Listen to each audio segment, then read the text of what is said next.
Halo semua, perkenalkan kita dari kelompok 2.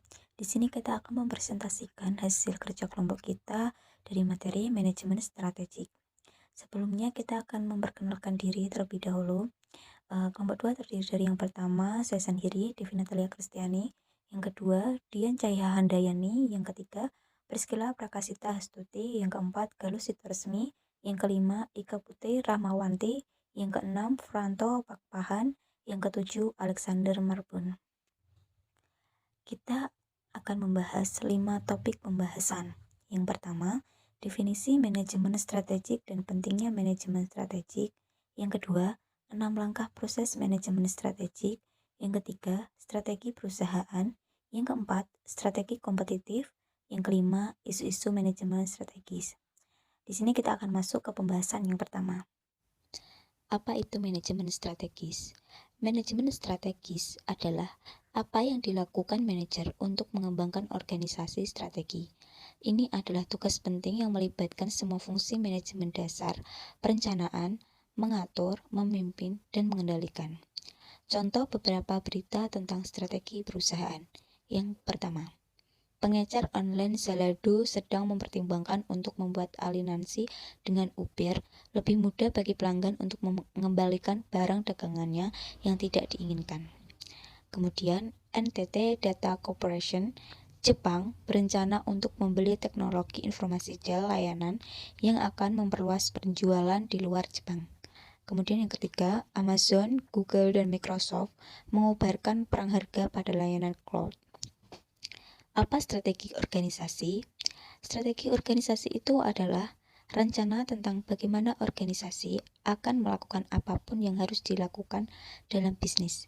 Bagaimana caranya itu akan bersaing dengan sukses, dan bagaimana itu akan menarik dan memuaskan pelanggannya secara berurutan untuk mencapai tujuannya.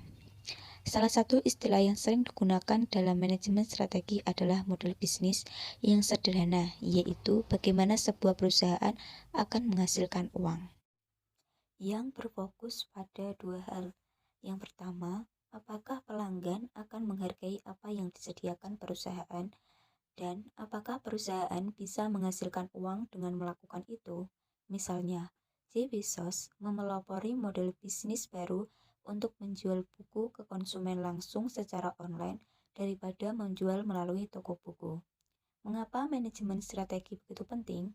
Yang pertama, memberi arah jangka panjang yang akan dituju. Yang kedua, membantu perusahaan atau organisasi beradaptasi pada perubahan-perubahan yang terjadi. Yang terakhir, membuat suatu perusahaan atau organisasi menjadi lebih aktif. Proses manajemen strategis adalah 6 langkah proses yang meliputi perencanaan strategi, implementasi, dan evaluasi. Langkah 1, mengidentifikasi misi organisasi saat ini, tujuan, dan strategi. Setiap organisasi membutuhkan misi pernyataan tentang tujuannya. Menyebutkan misi memaksa manajer untuk mengidentifikasi apa yang harus dilakukan dalam bisnis, tapi terkadang misi itu pernyataan bisa terlalu membatasi. Berikut beberapa komponen tipikal. Pelanggan, siapa pelanggan perusahaan? Pasar, di mana perusahaan bersaing secara geografis? Kepedulian untuk kelangsungan hidup, pertumbuhan dan profitabilitas? Apakah perusahaan berkomitmen untuk pertumbuhan dan stabilitas keuangan? Filsafat, apa keyakinan dasar, nilai, dan prioritas etika perusahaan? Kepedulian terhadap citra publik, bagaimana responsif perusahaan untuk masyarakat dan masalah lingkungan? Produk atau layanan, apa produk atau layanan utama perusahaan? Teknologi, apakah teknologi perusahaan saat ini? Konsep diri, apa keuntungan perusahaan kompetisi utama dan kompetisi inti? Yang terakhir, kepedulian terhadap karyawan. Apakah karyawan merupakan aset berharga perusahaan? Selanjutnya di langkah 2, melakukan analisis eksternal apa dampak tren berikut bagi bisnis. Yang pertama, dengan berlalunya Undang-Undang Perawatan Kesehatan Nasional, setiap rantai restoran besar sekarang harus memposting informasi kalori pada menu mereka dan tanda drive-thru. Yang kedua, ponsel sekarang lebih banyak digunakan oleh pelanggan untuk pengiriman dan pengambilan data daripada untuk panggilan telepon, dan jumlah smartphone dan komputer tablet terus melambung. Yang ketiga, tingkat pengangguran telah menurun. Yang keempat, lebih banyak orang dewasa muda yang mendapatkan gelar sarjana menurut data yang dirilis dari Departemen Pendidikan Amerika Serikat. Selanjutnya ada peluang dan ancaman. Peluang adalah tren positif di lingkungan eksternal dan ancaman bersifat negatif terhadap tren. Contohnya, peluang dan ancaman strategis yang sedang berlangsung di industri farmasi. Undang-Undang Perlindungan Paten memberi kesempatan kepada perusahaan farmasi Amerika Serikat untuk mengganti biaya penelitian dan pengembangan serta menghasilkan keuntungan dari penjualan produknya. Hingga beberapa tahun, pemerintah Amerika Serikat memberikan hak kepada perusahaan farmasi untuk menjadi penyedia eksklusif produk mereka sendiri yang telah dipatenkan. Selanjutnya ada langkah ketiga, yaitu melakukan analisis internal. Analisis internal memberikan informasi penting tentang sumber daya aset organisasi yang menggunakan sumber daya dan kemampuan khusus organisasi. Bentuk sumber daya organisasi yang berguna untuk mengembangkan, memproduksi, dan memberikan adalah aset keuangan, fisik, manusia, dan tidak berwujud yang digunakan untuk mengembangkan, memproduksi, dan mengirimkan produk kepada pelanggannya.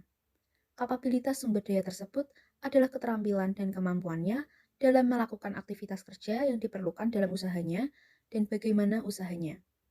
Kemampuan utama dalam menciptakan nilai organisasi dikenal sebagai kompetisi intinya.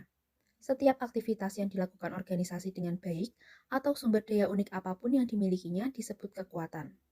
Kelemahan adalah aktivitas organisasi yang tidak dilakukan dengan baik atau sumber daya yang dibutuhkan tetapi tidak dimiliki.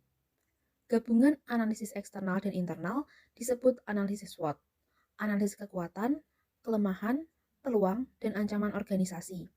Setelah menyelesaikan analisis SWOT, manajer siap merumuskan strategi yang tepat, yaitu mengeksploitasi kekuatan organisasi dan peluang eksternal, penyangga atau melindungi organisasi dari ancaman eksternal, atau memperbaiki kelemahan kritis.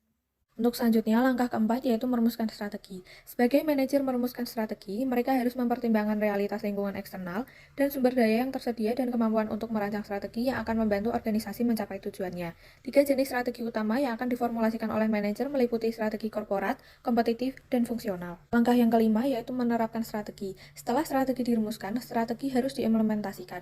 Tidak peduli seberapa efektif suatu organisasi telah merencanakan strateginya, kinerja akan menurun jika strategi tidak diterapkan dengan benar. Selanjutnya, langkah keenam yaitu mengevaluasi hasil. Langkah terakhir dalam proses manajemen strategis adalah mengevaluasi hasil. Seberapa efektif strategi dalam membantu organisasi mencapai tujuannya, penyesuaian apa yang diperlukan. Misalnya, setelah menilai hasil dari strategi sebelumnya dan menentukan perubahan yang diperlukan, suatu perusahaan melakukan penyesuaian strategis untuk mendapatkan kembali pangsa pasar dan meningkatkan keuntungan perusahaannya. Perusahaan memotong pekerjaan, menjual aset, dan mengatur ulang manajemen. Untuk selanjutnya ada strategi perusahaan. Strategi korporat adalah salah satu yang menentukan bisnis apa yang sedang dijalankan oleh perusahaan, ingin masuk dan apa yang ingin dilakukan dengan bisnis tersebut. Itu berdasarkan misi dan tujuan organisasi serta peran masing-masing unit bisnis organisasi. 3 jenis strategi perusahaan. Yang pertama, terdapat pertumbuhan. Strategi pertumbuhan adalah ketika sebuah organisasi memperluas jumlah pasar yang dilayani atau produk yang ditawarkan, baik melalui bisnisnya saat ini atau melalui bisnis baru. Contoh dari pertumbuhan di Amerika Serikat, penjualan merek telah meningkat hampir 25%, mengungguli Audi dan menutup kesenjangan penjualan dengan BMW. 18 contoh lain dari sebuah perusahaan menggunakan konsentrasi adalah Bose Corporation of Framingham, Massachusetts yang berfokus dalam pengembangan produk audio yang inovatif. Dia telah menjadi salah satu manu pembuat speaker untuk hiburan rumah, otomotif, dan pasar audio profesional dengan penjualan tahunan lebih dari 3 miliar US dollar. Yang kedua ada stabilitas. Strategi stabilitas adalah strategi perusahaan dalam mana organisasi terus melakukan apa yang sedang dilakukannya.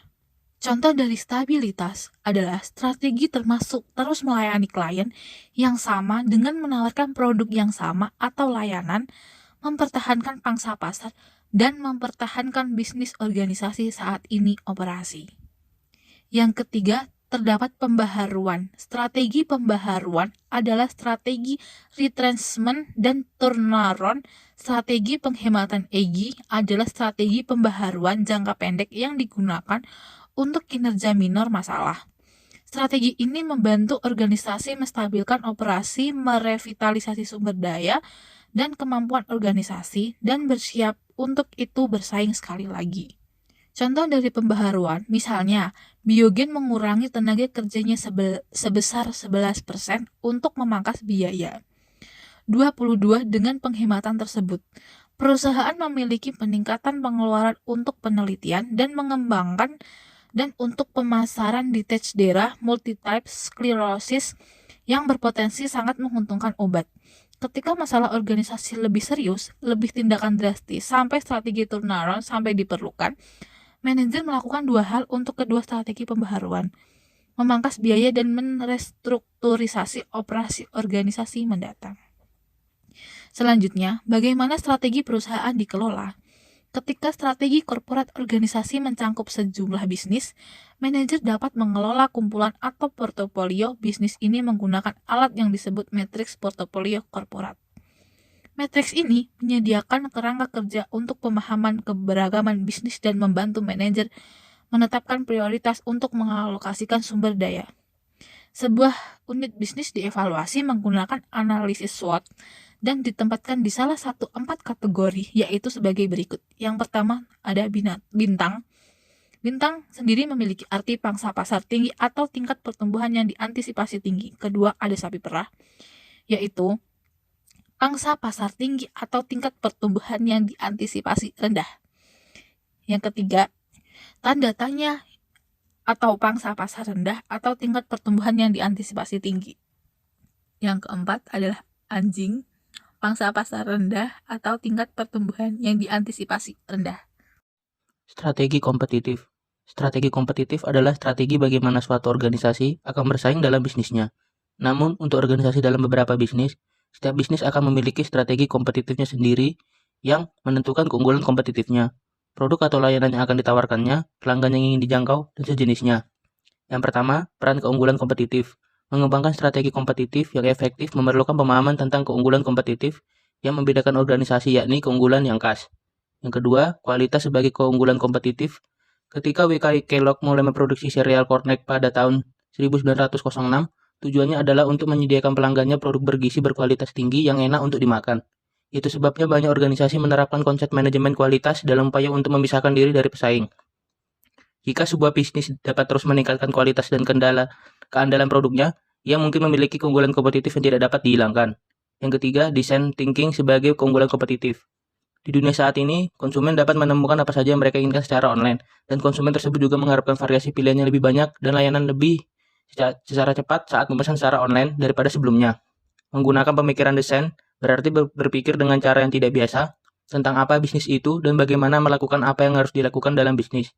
Atau seperti yang dikatakan seseorang, memecahkan masalah jahat dengan resolusi kreatif dengan berpikir di luar alternatif yang ada dan menciptakan alternatif baru. Yang keempat, media sosial sebagai keunggulan kompetitif. Banyak organisasi melakukan investasi besar di media sosial karena penggunaannya dapat memberikan keunggulan kompetitif. Strategi media sosial yang sukses harus, yang pertama, membantu orang di dalam dan di luar organisasi. Yang kedua, mengurangi biaya atau meningkatkan kemungkinan pendapatan atau keduanya. Lalu yang kelima, mempertahankan keunggulan kompetitif. Setiap organisasi memiliki sumber daya atau aset dan kemampuan bagaimana pekerjaan diselesaikan, bahwa tidak setiap organisasi dapat secara efektif mengeksploitasi sumber dayanya dan mengembangkan kompetensi inti yang dapat memberikan keunggulan kompetitif. Organisasi harus mampu mempertahankan keunggulan itu, mempertahankan keunggulan terlepas dari tindakan pesaing atau perubahan evolusioner dalam industri. Yang keenam, model 5 kekuatan. Dalam industri apapun, 5 kekuatan kompetitif mendikte aturan persaingan. Bersama-sama kelima kekuatan ini menentukan daya tarik industri dan kemampuan keuntungan yang dinilai oleh para manajer dengan menggunakan 5 faktor berikut. Yang pertama, ancaman pendatang baru, seberapa besar kemungkinan pesaing baru akan masuk. Yang kedua, ancaman pengganti, seberapa besar kemungkinan produk industri lain. Yang ketiga, daya tawar pembeli, berapa banyak daya tawar yang dilakukan pembeli atau pelanggan. Yang keempat, daya tawar pemasok, berapa banyak daya tawar yang dimiliki pemasok. Yang kelima, persaingan saat ini, seberapa kuat persaingan di antara pesaing industri saat ini. Lalu yang ketujuh adalah memilih strategi kompetitif. Setelah para manajer menilai kelima kekuatan dan melakukan analisis SWOT, mereka siap untuk memilih strategi kompetitif yang tepat, yaitu strategi sesuai dengan kekuatan kompetitif, sumber daya, dan kapabilitas organisasi dan industri di dalamnya. Menurut Porter, tidak ada perusahaan yang berhasil dengan berusaha menjadi segalanya bagi semua orang. Ketika sebuah organisasi bersaing atas dasar memiliki biaya terendah, biaya atau pengeluaran bukan harga di industrinya. Itu mengikuti strategi kepemimpinan biaya, pemimpinan berbiaya rendah sangat efisien.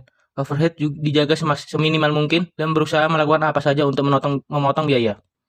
Manajemen menghadapi 3 isu untuk lingkungan saat ini, yaitu kebutuhan akan kepemimpinan strategis, kebutuhan akan fleksibilitas strategis, dan bagaimana manajer merancang strategi untuk menekankan bisnis elektronik, layanan pelanggan, dan inovasi. Kepemimpinan strategis itu adalah kemampuan untuk mengantisipasi, membayangkan, mempertahankan fleksibilitas, berpikir strategis, dan bekerja dengan orang lain dalam organisasi untuk memulai perubahan yang akan menciptakan masa depan yang layak dan berharga bagi organisasi dan mencakup 8 dimensi utama. Lalu yang kedua, fleksibilitas strategis, yaitu kemampuan untuk mengenali perubahan lingkungan eksternal yang besar, untuk dengan cepat menggunakan sumber daya, dan mengenali ketika keputusan strategis tidak berfungsi. Ini penting karena manajer sering menghadapi lingkungan yang sangat tidak pasti. Lalu yang ketiga adalah strategis e-business, untuk mengurangi biaya, membedakan produk dan layanan perusahaan mereka, menargetkan atau fokus pada kelompok pelanggan tertentu, atau menurunkan biaya dengan menstandarkan fungsi kantor tertentu. Lalu strategi click and bricks merupakan penggabungan lokasi online dan tradisional. Strategi ini dapat digunakan manajer untuk menjadi lebih berorientasi pelanggan, termasuk memberikan pelanggan apa yang mereka inginkan, berkomunikasi secara efektif dengan mereka, dan memiliki budaya yang menekankan layanan pelanggan. Strategi yang dapat digunakan manajer untuk menjadi lebih inovatif termasuk memutuskan penekanan inovasi organisasi mereka dan waktu inovasinya.